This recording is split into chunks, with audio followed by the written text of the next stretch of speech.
Deuteronomio capítulo 7, versos 6 a 11. Dice el versículo número 6: porque tú eres pueblo santo a Jehová tu Dios.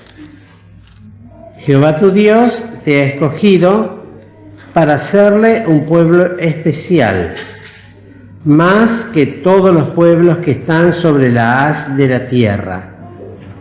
No por ser vosotros más que todos los pueblos, os ha querido Jehová y os ha escogido, porque vosotros erais los más pocos de todos los pueblos, sino porque Jehová os amó y quiso guardar el juramento que juró a vuestros padres.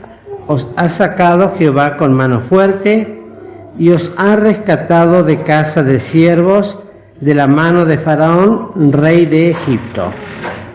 Conoce pues que Jehová tu Dios es Dios, Dios fiel, que guarda el pacto y la misericordia a los que le aman y guardan sus mandamientos hasta las 1000 generaciones, y que da el pago en su cara al que le aborrece, destruyéndolo, ni lo dilatará al que le odia, en su cara le dará el pago. Guarda por tanto los mandamientos y estatutos y derechos que yo te mando hoy que cumplas. Hasta aquí la lectura de la palabra del Señor. Le vamos a dar lugar entonces ahora a nuestro hermano Enrique para que tome la palabra. Ya está todo listo, tiene que hablar más. Bien, durante estos últimos meses, no sé realmente cuánto tiempo nos llevó el estudio del libro de Nehemías y de Esdras. ¿Cuántos? 3 meses más o menos. Y en estos estudios pudimos ver la conducta de este pueblo de Israel, pero que en ningún momento dejaron de tener exhortación de parte del Señor a través de los siervos, los profetas. En este caso en la lectura tuvimos de Moisés, y ya les anticipaba todas las cosas que les podía suceder si ellos se apartaban de los mandamientos del Señor. Y también Isaías y Jeremías profetas les habían exhortado y les habían anunciado lo que les iba a hacer si no se volvían de haberse apartado del Señor, ¿no es cierto?, de haberse vuelto a los ídolos y demás cosas.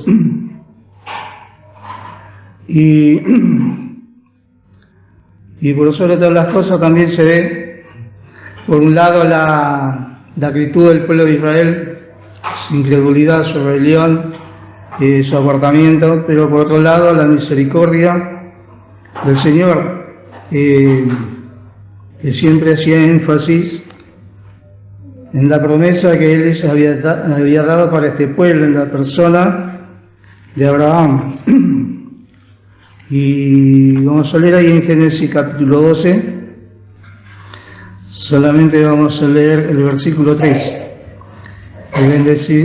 Vamos a leer desde el principio. Jehová empero había dicho a Abraham: vete de tu tierra y de tu parentela y de la casa de tu padre, a la tierra que te mostraré, y haré de ti una nación grande, y bendecirte y engrandeceré tu nombre, y serás bendición.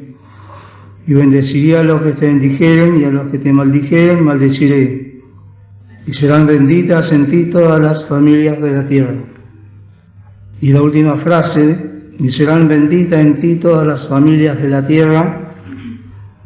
Esa fue la promesa más grande que el Señor le dio a Abraham, porque estaba hablando de un Salvador, estaba hablando de un Redentor, y pensaban, ¿cierto?, leyendo la historia de este pueblo, así en los libros de Esdras y Nehemías, realmente cómo el Señor soportó soportó la conducta, utilizó a siervos, tanto ella como desde el principio, Jesuá y profeta y Salatiel era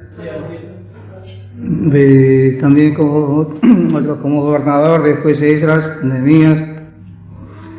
La paciencia, ¿cierto? Aunque a último momento a Nehemías lo habían cansado y él tuvo que reprender duramente.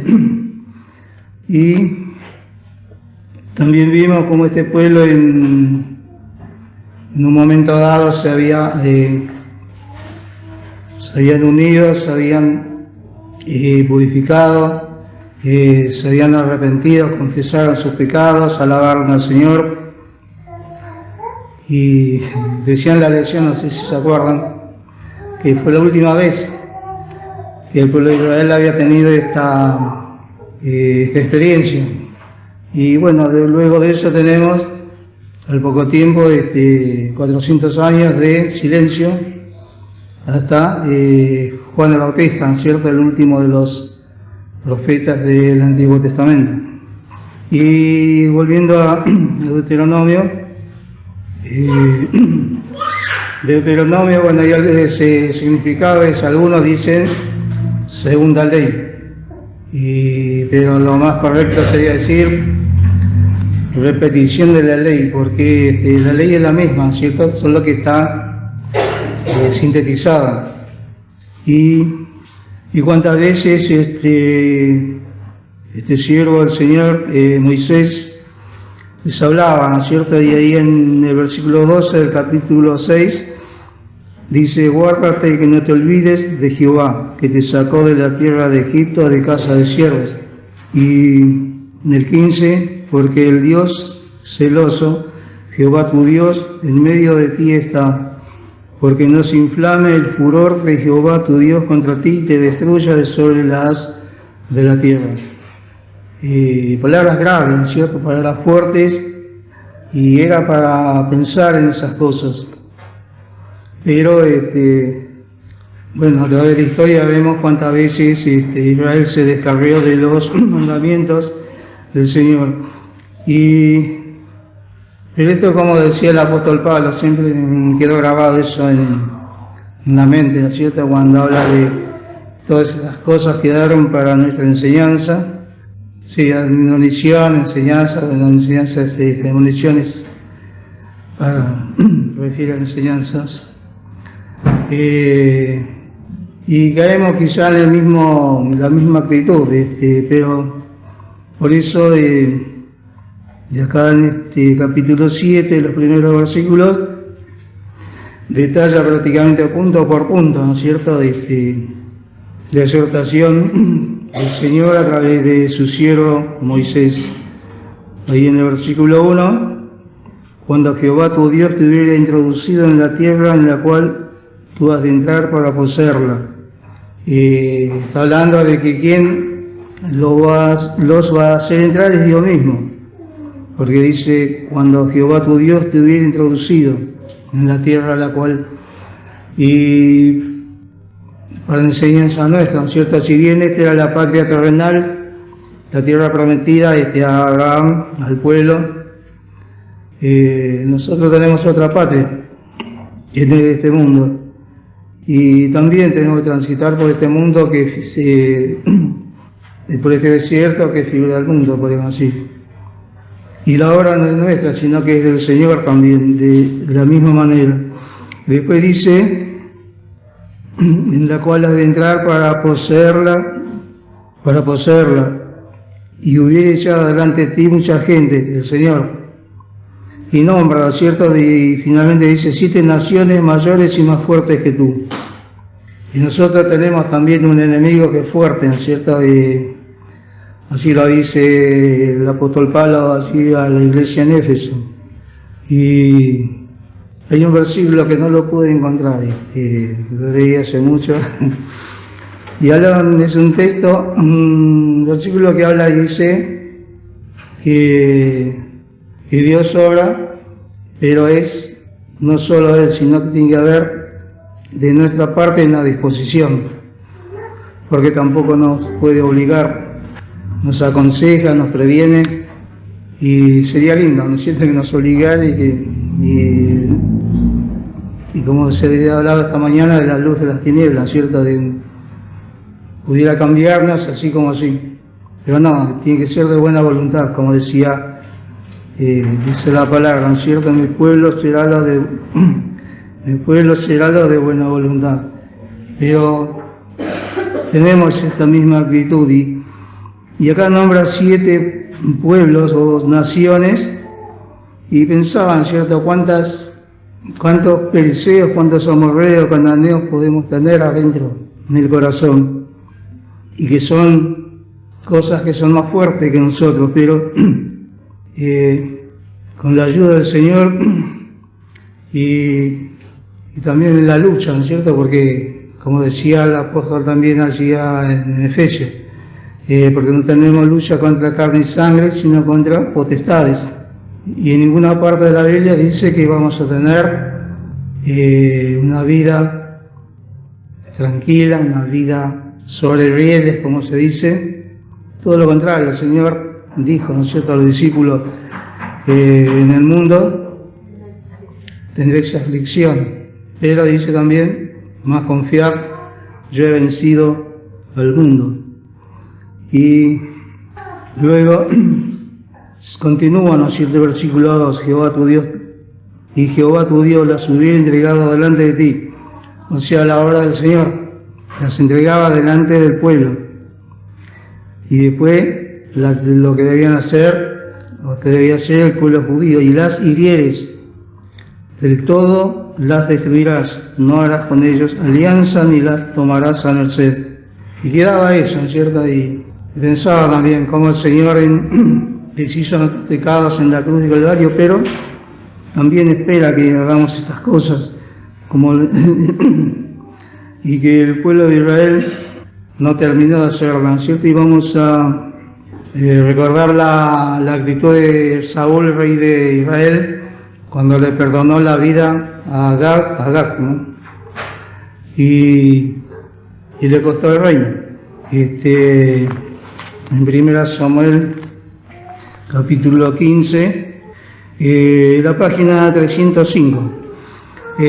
Samuel 15, en los 8 y 9, después leanlo en casa, cuando Saúl tomó vivo a Agag, pero vamos a leer el 22 y 23.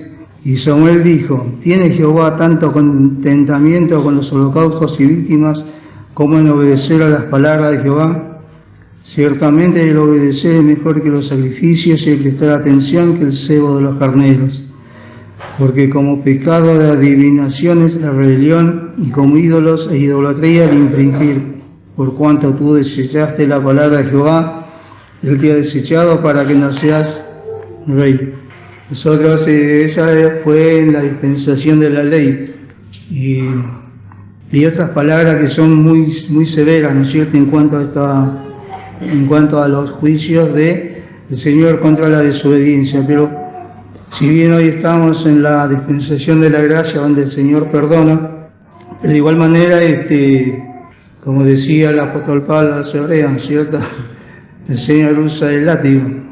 Y está bien clara todas las cosas que Moisés, o que el Señor a través de Moisés le decía a este pueblo, le enseñaba, y por sobre todas las cosas quedaron escritas. El Señor le dijo a Moisés que las escribiera, y quedaron también para nosotros. Y luego la exhortación a que no debían emparentar con los pueblos, con los hijos, con los hijos de paganos, ni los hijos con las hijas de los paganos. ¿Por qué? En el versículo 4, porque desviará tu hijo de en pos de mí y servirán a dioses ajenos. Así que estaban avisados, no iba a ser una novedad que sucedieran estas cosas. Pero la segunda parte dice, y el furor de Jehová se encenderá sobre vosotros y te destruirá presto.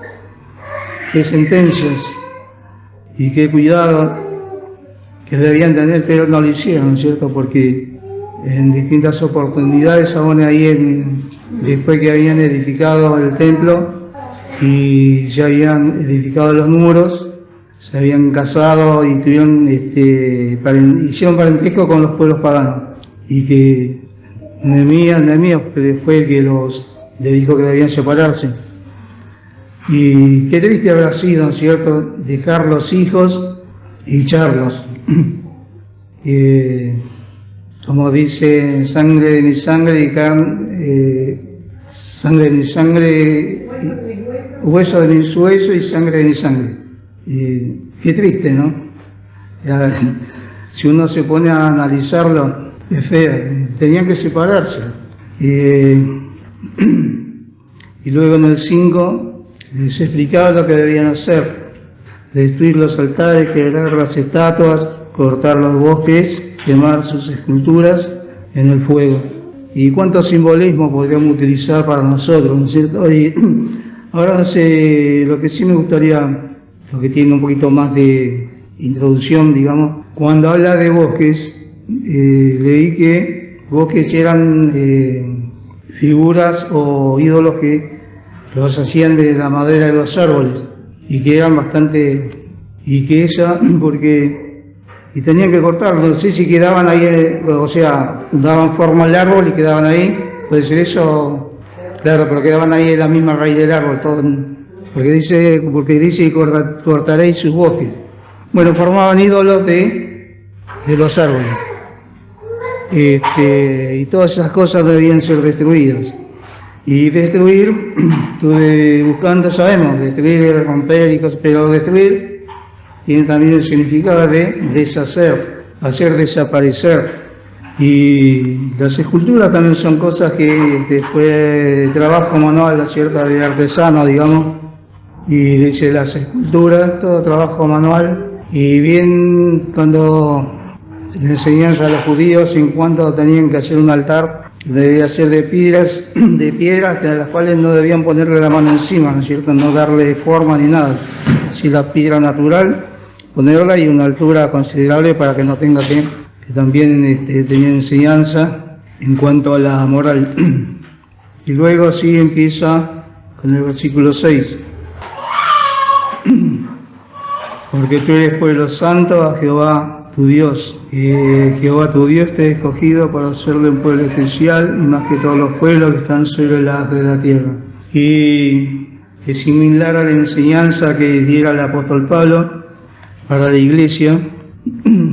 Y estaba viendo, sabemos, así comúnmente cuando hablamos de escoger algo, separamos, qué sé yo, como hay alguna verdulería que dice autoservicio, entonces va uno y escoge la fruta o la verdura que esté mejor. Pero también dice elegir o tomar una o más cosas entre varias para un fin determinado. Y Dios escogió este pueblo con un fin determinado, y era precisamente anunciar lo que cantamos en el himno, ¿no es cierto?, en el coro particularmente, que dice: un día lleváronle al monte Calvario, un día claváronle allí en la cruz. Y eso es lo que debía el pueblo de Israel predicar, enseñar, y no lo hicieron, todo lo contrario.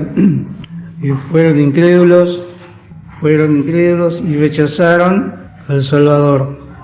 Y no solamente eso, sino que cuando estaban crucificando al Señor, dijeron, ¿no es cierto?, que su sangre sea sobre nuestra cabeza y sobre la cabeza de nuestros hijos. Hasta qué punto, digamos, habían provocado al Señor. No solo que no creyeron y se rebelaron contra las enseñanzas de los profetas, sino que provocaron en esta situación, y así les pasó en el año 70 cuando fueron invadidos, y como consecuencia fueron no solo de los judíos que murieron, sino los que fueron esparcidos por todo el mundo. Y el propósito era porque tú eres pueblo santo a Jehová tu Dios, un pueblo apartado.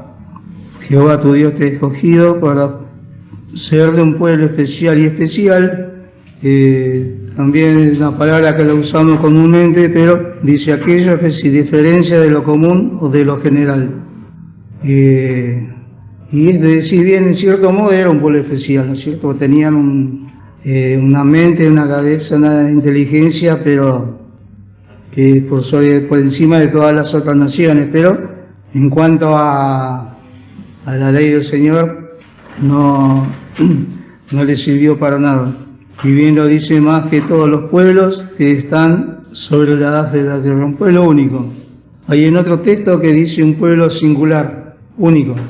No había otro como este. Y en el versículo 7, no por ser vosotros más que todos los pueblos ha querido Jehová y os ha escogido, porque vosotros seréis los más pocos de todos los pueblos. Y el apóstol Pablo, hablando allí a los corintios, creo que es 1 Corintios capítulo 2, capítulo 1, que dice en el versículo 26, porque mirad, hermanos, vuestra vocación, que no sois muchos sabios según la carne, no muchos poderosos, no muchos nobles. Antes lo necio del mundo escogió Dios para avergonzar a los sabios, y lo flaco del mundo escogió Dios para avergonzar lo fuerte, y lo vil del mundo, y lo menospreciado escogió Dios, y lo que no es para deshacer lo que es, para que ninguna carne se jacte en su presencia. Y el último texto, para que, como está escrito, el que se gloría, gloríese en el Señor. Y con el pueblo de Israel pasó lo mismo, ¿cierto? Porque si bien todas las batallas que ganaron, no la ganaron por su propia fuerza, sino que fue el Señor quien les peleó por ellos. Porque si hubiese sido por ellos, hubiesen sido destruidos en abrir y cerrar de ojos, porque eran poquitos, como dice acá el texto. Entonces, volvemos a Deuteronomio, versículo 8, dice, sino porque Jehová os amó, y quiso guardar el juramento que juró a vuestros padres, os ha sacado Jehová con mano fuerte y os ha rescatado de casa de siervos, de la mano de Faraón, rey de Egipto. Y esto mismo hizo el Señor en la obra así en la cruz del Calvario, para con la iglesia, para con nosotros, porque nosotros mismos jamás hubiésemos llegado a ser salvos por nuestras propias fuerzas o méritos, no tenemos ninguno, porque todo, como decía el apóstol Pablo, también decía a los corintios, todo esto es de Dios. Y eso es lo que siempre debemos tener presente.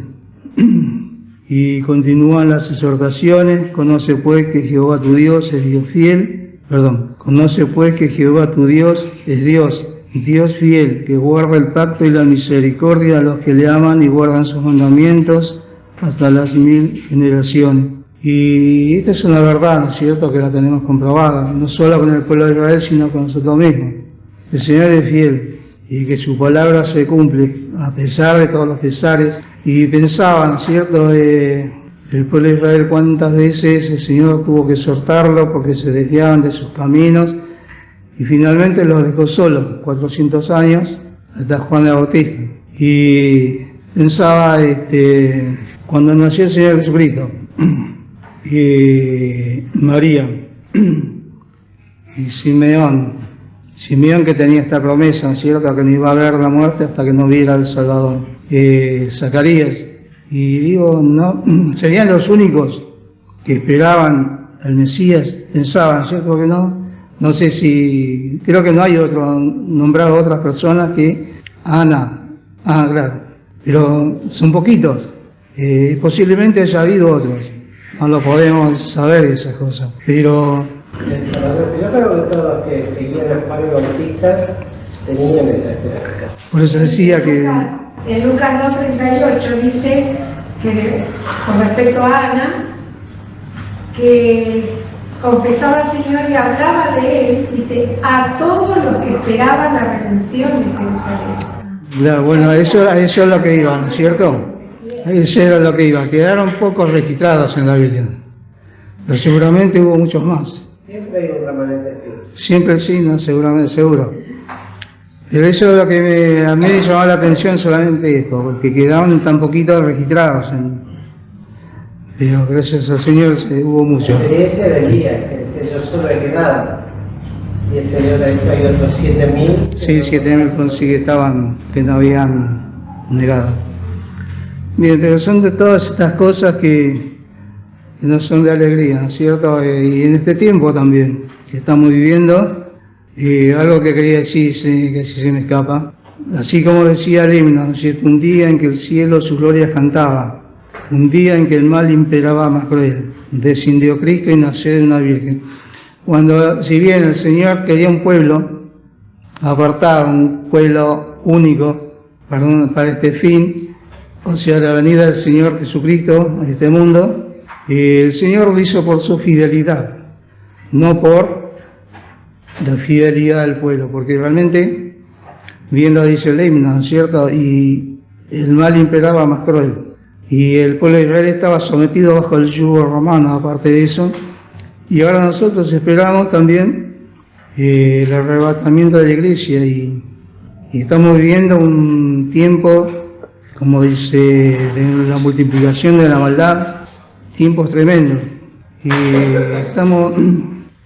y también hace la exhortación del Señor, ¿no es cierto?, a hacer luz en este mundo a los creyentes. Y lamentablemente, al igual que en los tiempos que vino el Señor, aquellos religiosos, en vez de anunciar la palabra del Señor, enseñaban sus tradiciones. Y hoy mismo también vivimos estas cosas, donde muchos enseñan tradiciones y cosas de acuerdo a las necesidades mundanas, pare de sufrir esta iglesia y otras. Y bien lo dice, ¿no es cierto?, la Biblia, manada pequeña, pero también nos habla de millones de creyentes. Y tenemos que estar agradecidos, dar gracias al Señor, ¿no es cierto?, a la enseñanza que tuvimos y que podemos también ser enseñados y enseñar estas cosas, y que podamos también esperar al Señor y para que se cumpla esta promesa, ¿no es cierto?, que cuando dijo Mateo 26, 29, y dice: y os digo que desde ahora no beberé más de este fruto de la vid, hasta aquel día cuando lo tengo de beber nuevo con vosotros en el reino de mi Padre. Y que podamos tener esta expectativa de la venida del Señor, pero tenemos mucho trabajo por delante, ¿no es cierto?, porque a veces pongo a pensar, tenemos tantos familiares, conocidos, y cómo resisten al mensaje del Evangelio. Y es triste, ¿no es cierto?, duele al corazón, y que el Señor nos ayude para que también esto lo tengamos en oración personal por todas aquellas personas que conocemos y que de una u otra manera son incrédulos a la palabra del Señor, para que el Señor pueda redarguirlos y al menos conocer, ¿no es cierto?, que está en sus manos, en cierto modo está en sus manos la eternidad, porque si recibimos a Cristo como Salvador, vamos a ser salvos. Si rechazamos al Señor como Salvador, vamos a ser condenados. Está en la mano de cada uno y de tanto Cristo. Y no solamente por eso decía que el trabajo es de a dos, ¿no es cierto? El Señor hace lo suyo y nosotros tenemos que hacer lo que nos corresponde. El Señor nos ayude ahora